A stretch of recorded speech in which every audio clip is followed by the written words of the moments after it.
an IED on the blue 2 vehicle. At location as follows. Break. Time is now. When we get struck by an IED, primarily you got to make sure your security is good facing out. Circle around. Also need to get the cordon set in as quickly as possible to protect anybody else from coming into the area or any of my units moving near the IED site. Stop. Blue 5, Blue 3, report when set. The best way to combat a secondary attack is just to keep everyone vigilant. Keep your turret gunners and your Humvee gunners at the right defilade. Keep them down. There's no reason to be up out of the turrets to pull security. And anybody that's on the ground needs to be maintaining situational awareness and not just standing out in the open and not being just dazed by the situation. You need to be vigilant so you don't make yourself a target. Easy 6, Blue 1. Assault report as follows. Battle entry, E6, contact report follows. Easy 6, battle entry.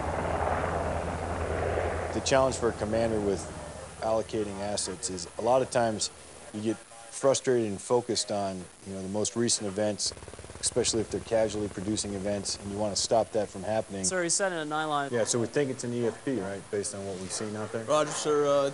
The last 5 IEDs, the last 30 days have all been EFPs, all victim operated. What was the other contact we had today? Easy's first platoon as they were entering into. You have troop commanders, platoon leaders, NCOs that are all focused on the immediate fight, and then as a commander, you got to be able to step back and think, okay, what else can we be looking at? Where else can we be going? And that's always a challenge. Also, there's been suspicious activity, foreigners. Yeah, for a couple of days, right?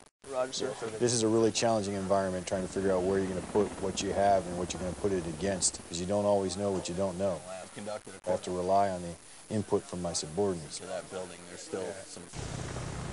Burton's all duty. Is this the vehicle right here, sir? Yeah, Roger. We got the area cordon off, security 360.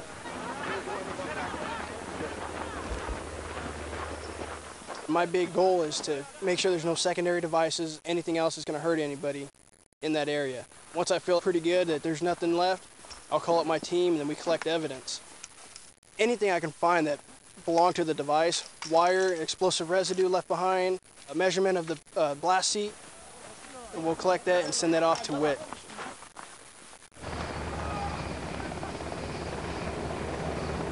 Sorry, Easy's reporting no EFP, it's command.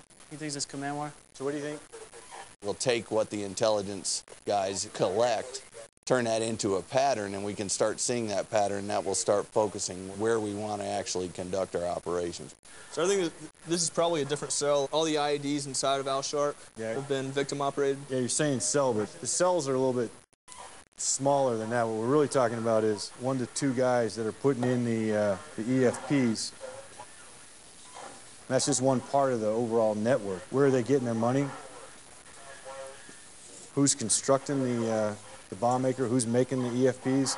And then, the guy that's in the back that's kind of, we think, is directing all this. So up until now, over the last month, we've seen the EFPs, but now we're looking at an IED. So is it still part of this same network? We still need to stay focused on the network that's behind the emplacers, but what do we got going on now? Do we got something else? And who can help us out, figure it out? Because it's not going to be just us here.